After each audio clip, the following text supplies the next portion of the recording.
ಸರ್ಸ ಕುತ್ಕು ತಿಂದು ತಿಂದು ತಿಂದು ದಪ್ಪ ಹತ್ತೀನಿ ಏನ ಕಣೆ ಮರೇತಿ ನೀ ದಪ್ಪ ಆಗ್ಲಿ ಸಣ್ಣ ಆಗ್ಲಿ ಎಂತ ಪಿಕ್ಚರಿಗೆ ಅಂತ ಇದು ಮಾಡಕ್ ಹೋಗ್ಬೇಕನ ಆಕ್ಟಿಂಗ ಒಳ್ಳೆ ಕತೆ ಅಲ್ಲ ಮತ್ತೀನಿ ಅಂತ ಮರೇತಿ ಬಂಧುಗಳಿಗಿಂದನೂ ತಿನ್ನಕ್ ತಂದು ಕೊಡೋದು ಕೊಡೋದು ಮಾಡ್ತಾ ಇದೀಯ ನಂಗಂತ ನೋಡ ಇನ್ನೊಂದು 4 ದಿನ ಊಟದ ಮೇಲೆ ಜಿಗುಪ್ಸೆ ಬರ್ತದೆ ಎಂಥದ್ದು ಪಥ್ಯ ರಸ ಮುಟ್ಟಲ್ಲ ನೋಡ್ ನಾನು ಆಮೇಲೆ ತಿಂದು ತಿಂದು ಬೇಜಾರಾಗ್ತದೆ ನನಗೆ ಮರೇತಿ ಸುಮ್ಮನಿರ್ ನೀನು ಅಲ್ಲ ಈಗ ಪಾವನ ಹುಡುಗರನ್ನ ಕರ್ಕೊಂಡು ಎತ್ಲಾಗ ಹೋಗಿದ್ದ ನಮ್ಮ ಪುಟ್ಟಕ್ಕ ಚೆಲ್ಲು ಕಣೆ ಸನ್ನೆ ಸೂಕ್ಷ್ಮ ಇಲ್ಲ ಎಂಥದಾರು ಬೇಕಂದ್ರೆ ಹ್ಞೂ ಬೇಕು ಅಂತದೇ ತಗೊಂಡ್ತದ ಕಣೆ ಎಲ್ಲಿ ಹೋಗಿದ್ದೀಗ ಹೇಳ ಆಗ್ಲಿ ಬೇಕು ಅಂದಿದ್ದು ತಗೊಂಡ್ಲಿ ಅದ್ರಲ್ಲಿ ಏನದೆ ಹಂಗಾರೆ ಏನು ಬೇರೆಳನೆ ಅವಳ ಹಂಗಾರೆ ನೀನು ನನ್ನ ಮಕ್ಳು ನಿನ್ನ ಮಕ್ಳು ಅಂತ ನೋಡಲ್ಲ ಅಂತ ಕಾಣ್ತದೆ ನೀ ಹಿಂಗೆ ಹೇಳೋದು ನೋಡಿದ್ರೆ ಮಾರೇತಿ ನಿಂಗೆ ಯಾರು ಬಾಯಿ ಕೊಟ್ಟು ಬಾಯಿ ತೆಗಿಯಕಾಗ್ತದ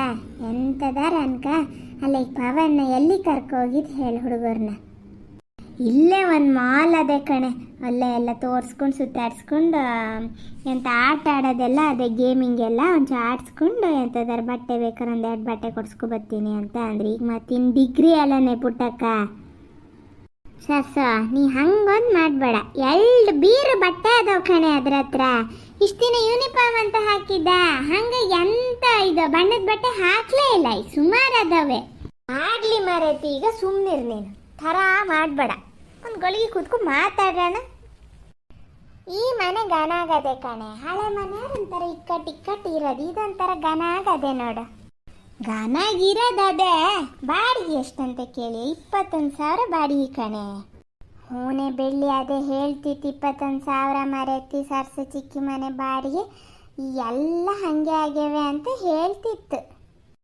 ಹೂನೆ ಬೆಳ್ಳಿನೂ ಮನೆ ಚೇಂಜ್ ಮಾಡಬೇಕು ಅಂತಿತ್ತ ಅದಕ್ಕೆ ನಾ ಅಂದೆ ಸದ್ಯಕ್ಕೆ ಸಾಕು ಮರೆತಿ ಈಗಂತೂ ಬೆಂಗಳೂರಲ್ಲಿ ಮುಟ್ಟಂಗಿಲ್ಲ ಎಲ್ಲ ಮನೆಯೂ ಬಾಡಿಗೆ ರೇಟ್ ಆಗ್ಯವೆ ನಿಧಾನಕ್ಕೆ ನೋಡಿ ಮಾಡ್ಕೊಂಡ್ರೆ ಆತ ಅಂತ ಅಂದೆ ಹ್ಞೂ ನಾನು ಅದೇ ಅಂದೆ ಈಗ ಸದ್ಯಕ್ಕೆ ಸಾಕು ಆಮೇಲೆ ನೋಡಿದ್ರೆ ಆತು ಅಂದೆ ತಿಂಡಿ ರುಚಿಯಾಗಿತ್ತು ಕಣೆ ಎಂತ ಹಾಕಿದ್ದೆ ಭಾರಿ ರುಚಿಯಾಗಿ ಮಾಡಿದ್ದೆ ಅಂತ ಬಿಸಿಬೇಳೆ ಬಾತು ಭಾರಿ ಘನಗಾಗಿತ್ತು ಮಾತ್ರ ಮಾಡೋದೆ ಅಂತ ಮರೆತಿ ಅಕ್ಕಿನ ಬೇಳೆನ ತರಕಾರಿನ ಎಲ್ಲ ಬೇಯಿಸ್ಕೊಂಡಿದ್ನ ಆಮೇಲೆ ಈ ಬಿಸಿಬೇಳೆ ಬಾತ್ ಪೌಡ್ರ್ ಸಿಗ್ತದೆ ಹಾಕೋದು ಕೊಲ್ಸೋದು ಒಗ್ಗರಣೆ ಹಾಕಿ ಹೌದೇನೆ ಭಾರಿ ರುಚಿಯಾಗಿತ್ತು ನಮ್ಮೂರಲ್ಲಿ ರುಚಿ ಅಡುಗೆ ಅಂತದಾರು ತಿನ್ಬೇಕಂದ್ರೆ ಭವ್ಯರ ಮನೆಗೆ ಹೋಗ್ಬೇಕು ಆ ಭವ್ಯನೂ ಅಷ್ಟೇ ಪ್ಯಾಟಿಗೆ ತಿರುಗ್ತಿರ್ತದ ಅದು ಇದು ಪುಡಿ ತಂದು ಇಟ್ಕೊಂಡಿರ್ತದ ಅನ್ಸ್ತದೆ ಮಾಡಿಕೊಡ್ತದೆ ಅದೊಂಥರ ಜಂಬ ಅಲ್ಲನೇ ಒಂಥರ ಮಾಡಿ ಮಾತಾಡೋದು ಬಿತ್ತರಿಸೋದೊಂಥರ ನನ್ನನ್ನು ಬಿಟ್ಟರೆ ಇಲ್ಲ ಅನ್ನಂಗೆ ಮಾಡೋದಲ್ಲನೇ ಏನೋ ಒಂಥರ ನನಗೆಲ್ಲ ಗೊತ್ತು ಅಡುಗೆ ಬರ್ತದೆ ಮನೆ ನೋಡ್ಕೋತೀನಿ ಗಂಡ ಮಗನ ನೋಡ್ಕೋತೀನಿ ಅನ್ನಂಗೆ ಅಂಥದ್ದು ಒಂಥರ ಕೊಚ್ಚು ಕಾಣಿಸ್ದಂಗೆ ಮಾಡೋದು ಬೆಳ್ಳಿ ಹತ್ರ ಹೇಳಿದ್ದೆ ಒಂದ್ಸಲ ಹೀಗೆ ಬೊಯ್ದಿತ್ತು ನನಗೆ ಅದು ಕ್ಲೋಸ್ ಅಲ್ಲ ಹಾಗಾಗಿ ನೀ ನನ್ನ ಹತ್ರ ಹೇಳಿದ್ಕೆ ನಾ ಸುಮ್ಮನದೀನು ಅಷ್ಟೇ ಇನ್ಯಾರ ಹತ್ರ ಹೇಳಿದ್ರು ಬೈಯದೆ ಮತ್ತೆ ಬೆಳ್ಳಿ ಅಂತೀನಿ ನೋಡು ಭವ್ಯ ಘನ ಹಿಂಗ್ಸ್ ಕಾಣೆ ಹಾಗೆಲ್ಲ ಕೊಚ್ಕೊಳಲ್ಲ ಅದು ಘನ ಹಿಂಗ್ಸ್ ನಿಂಗೆ ಅಂತಕ್ಕೆ ಹಂಗೆ ಅನಿಸ್ತಾ ಏನೋ ನಂಗೊಂಥರ ಸಿಟ್ಟೇ ಬರೋದು ಅದು ಒಂಥರ ಓವರ್ ಆ್ಯಕ್ಟಿಂಗ್ ಮಾಡೋದು ಅನ್ಸೋದು ನಂಗೆ ಅದನ್ನು ನೋಡಿದ್ರೆ ನನ್ನನ್ನು ಬಿಟ್ಟರೆ ಇಲ್ಲ ಅನ್ನಂಗೆ ಒಂಥರ ಮಾಡೋದು ಬಿತ್ತರಿಸ್ಕೊಂಡು ಅನ್ಸೋದು ಇಲ್ಲ ಕಣೆ ಪಾಪ ಒಳ್ಳೆ ಹೆಂಗಸ ಈಗ ನೀವು ಊರ ಕಡೆ ಯಾವಾಗ ಹೋಗಿ ಬರೋದೆ ಅಲ್ಲಿ ಮನೆ ಕೊಡಿಸಿ ಇಲ್ಲಿ ಬಂದು ಇಟ್ಕೊಂಡ್ರೆ ಎಂತದೆ ನಿಮ್ದು ತೋಟ ಹಾಕಿರ ಮನೆಯಕ್ಕಂತ ನಿಮ್ದಂತ ಮನೆ ಮಾಡ್ಕೊಂಡಿರ ಅಲ್ಲಿ ಅಷ್ಟೆಲ್ಲ ಹೊಡೆದಾಡಿ ಬಡ್ದಾಡಿ ನಿಮ್ಮ ಬಾವ ದಿಕ್ಲು ಮೈದನೇ ದಿಕ್ಲ ಹತ್ರ ಅಲ್ಲೊಂದು ಮನೆ ಅಂತ ಮಾಡಿಕೊಂಡು ಕಷ್ಟಪಟ್ಟು ಇಲ್ಲಿಂದ ದುಡ್ದು ಅಲ್ಲಿ ಮನೆ ತಗೋಗಲ್ಲಿ ಮನೆ ಮಾಡಿ ಇಲ್ಲಿ ನೀವು ಬೀಗ ಹಾಕು ಬಂದು ಕೂತ್ಕೊಂಡ್ರೆ ಹೆಂಗೆ ಸರ್ಸ ಆಡು ಪಾಡು ಹೋಗ್ಬತ್ತಿರ್ಬೇಕು ಕಣೆ ನಂಗೂ ಅರ್ಥ ಆಗ್ತದೆ ಇಲ್ಲಿಂದ ಅಲ್ಲಿಗೆ ಹೋಗೋದಂದ್ರೆ ಏನು ಪುಕ್ಸಟ್ಟೆ ಅಲ್ಲ ಏನು ಬಸ್ಸಲ್ಲಿ ಗಿಸಲ್ಲಿ ಹೋದ್ರೂ 1,500-2,000 ಖರ್ಚಾಗ್ತದೆ ಕಾರಲ್ಲೆಲ್ಲ ಹೋದರೆ ಬಿಡು 4-5 ಖರ್ಚಾಗ್ತದೆ ಅದ್ರ ಬಗ್ಗೆ ಹೇಳಲ್ಲ ನಾನು ಆದರೂ ಹೋಗ್ಬತ್ತಿರ್ಬೇಕು ಕಣೆ ಈಗ ಹುಡುಗರು ದೊಡ್ಡ ಆಗ್ಯಾವೆ ಈಗ ಹೆಂಗೂ ನಿಮಗೆ ಅಕ್ಕಪಕ್ಕ ಮನೆಯವರು ಎಲ್ಲ ಒಳ್ಳೆಯರು ಸಿಕ್ಕ್ಯಾವ ಹಳ್ಳಿ ಮನೆ ಥರನೇ ನಂಬಿಟ್ಟು ಹೋಗ್ಬೋದು ಹಂಗೆ ಒಂದು ದಿನಕ್ಕಿಲ್ಲ ರಾತ್ರಿ ಉಳಿಯೋಕ್ಕಾಗಲ್ಲ ನೀವು ಗಂಡ ಹೆಂಡತಿ ಇಬ್ಬರೂ ಹೋಗೋಕ್ಕಾಗಲ್ಲ ಒಂದೊಂದು ದಿನ ಪವನಣ್ಣ ಹೋಗಿ ಬರ್ಬೇಕು ತಿಂಗಳಲ್ಲಿ 2 ಸಲನಾರು ಹೋಗಿ ಬರ್ಬೇಕು ಒಂದು ಸಲ ಪವನಣ್ಣ ಹೋಗಿ ಬಂದರೆ ಒಂದೊಂದು ಸಲ ನೀವು ಹೋಗಿ ಬರ್ಬೇಕು ಕಣೆ ಬಿಡ್ಕು ಕೂತ್ರೆ ಇಷ್ಟು ವರ್ಷ ನೀ ಕಾಣ್ಲ ಬಿಡ್ಕು ಕೂತು ಕೂತು ಕೂತ ಇನ್ನು ಹಾಗೆ ಮಾಡ್ಬೇಕು ಅನ್ಕೊಂಡಿರ ಹೆಂಗೆ? ಹೂನೇ ಅಕ್ಕ, ನೀ ಹೇಳ್ದಂಗೆ ಹೌದಾ, ಬರ್ಬೇಕು ಅನ್ಕೊಳದ ಆಗದೇ ಇಲ್ಲ ಕಣೆ. ಎಂಥದಾರು ಒಂದಲ್ಲ ಒಂದು ಇರ್ತದೆ ಹೆಂಗಾರ ಒಂಚು ಕಷ್ಟನ ಸುಖನೋ ಅಡ್ಜಸ್ಟ್ ಮಾಡ್ಕೊಂಡು ಬರ್ಬೇಕು. ಇಲ್ಲಿ ಈ ಥರ ಬಾಡಿಗೆ ಕಟ್ಕೊಂಡು ಈ ಥರ ಖರ್ಚಲ್ಲಿ ಎಂಥದ್ದೆ ಇನ್ನೂ ಇಲ್ಲೇ ಇರಬೇಕು ಅಂತ ಜ್ಞಾನ ಮಾಡ್ಕೊಂಡಿರಾ? ನಾನು ದೊಡ್ಡಕ್ಕ ಮೊನ್ನೆ ಅದೇ ಮಾತಾಡ್ತಿದ್ವಿ. ಇಲ್ಲೊಂಚೂರು ತೋಟ ಗದ್ದೆ ಎಲ್ಲ ಚೆನ್ನಾಗಿ ಮಾಡ್ಕೊಂಡು ಹೆಂಗೂ ಮನೆ ಮಾಡ್ಕೊಂಡೆ ಸರ್ಸ, ಇಲ್ಲಿ ತೋಟದಲ್ಲೇ ಎಲ್ಲ ಉತ್ಪತ್ತಿ ಗಾನಾಗಿ ಬರೋಕ್ಕೆ ಶುರು ಮಾಡ್ಕೊಂಡ್ಮೇಲೆ ಅತ್ಲಾಗ ಬೆಂಗಳೂರು ಬಿಟ್ಟು ಇತ್ಲಾಗೆ ಬರ್ಬೋದೇನೋ ಅಂತ ನಾನು ದೊಡ್ಡಕ್ಕ ಅದೇ ಮಾತಾಡಿದ್ವಿ. ನಮ್ಮನೇಲಿ ಇವರು ಹಾಗೆ ಹೇಳದ್ ಕಣೆ. ಮತ್ತೆ ಹೇಳ್ದೆ ಇನ್ನೆಂತದೆ, ಬತ್ತ ಇನ್ನೂ ಎಲ್ಲ ರೇಟ್ಗಳು ಜಾಸ್ತಿ ಆಗ್ತದೆ ಬಿಟ್ರೆ ಕಮ್ಮಿ ಅಂತ ಆಗಲ್ಲ ಅಲ್ಲನೆ. ಎಲ್ಲ ಹೌದೇನೆ, ಇನ್ನು ಹುಡುಗರಿಗೆ ದೊಡ್ಡ ಆತ ಹೋದಂಗೆ ಕಾಲೇಜಿಗೆಲ್ಲ ಸೇರಿದ್ಮೇಲೆ ಇನ್ನು ಫೀಸು ಜಾಸ್ತಿ ಅಲ್ಲನೆ. ಹೆಂಗೆ ಮಾಡ್ತೀರ ಎಲ್ಲದನ್ನ? ಬೇರೆ 2 ಹೆಣ್ಮಕ್ಳ ಮದುವೆನೂ ಮಾಡಬೇಕು, ಬಂಗಾರದ ರೇಟ್ ಈಗಲೇ ಬಿಡು 1 ಲಕ್ಷ ಆಗ್ಯದೆ. ಏನಾರು ಒಂಚೂರು ಪಾರು ಈಗಲಿಂದನೇ ಮಾಡ್ಸೋಕೆ ಶುರು ಮಾಡ್ಕೊಳ್ಳೆ, ಅವಾಗ ಮದುವೆ ಸರಿ ಎಲ್ಲದ ಆಗಿರ್ತದೆ.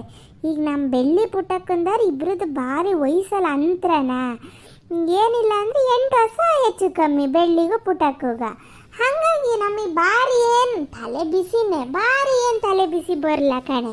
ಈಗ ನೋಡಿ ಬೆಳ್ಳಿಗೆಲ್ಲ ಓದಿಸಿ, ಬೆಳ್ಳಿನೂ ಅಷ್ಟೇ ಪಾಪ ಗಾನಾಗ ಓದ್ತಿತ್ತು, ಎಲ್ಲ ಗೌರ್ಮೆಂಟ್ ಸೀಟಲ್ಲೇ ಓದಿದ್ದು. ಮತ್ತು ಇದು ಸ್ಕಾಲರ್ಶಿಪ್ ಎಲ್ಲ ಬತ್ತಿತ್ತ, ಎಲ್ಲ ಚೆನ್ನಾಗಿ ಓದೋರಿಗೆ ಸ್ಕಾಲರ್ಶಿಪ್ ಬತ್ತಿತ್ತಲ್ಲ, ಅದಕ್ಕೆಲ್ಲ ಸಿಕ್ತಿತ್ತು ಸ್ಕಾಲರ್ಶಿಪ್ ಎಲ್ಲ ತಗೊಂಡು ಮಾಡಿಕೊಂಡೇ ಓದಿದ್ದದು.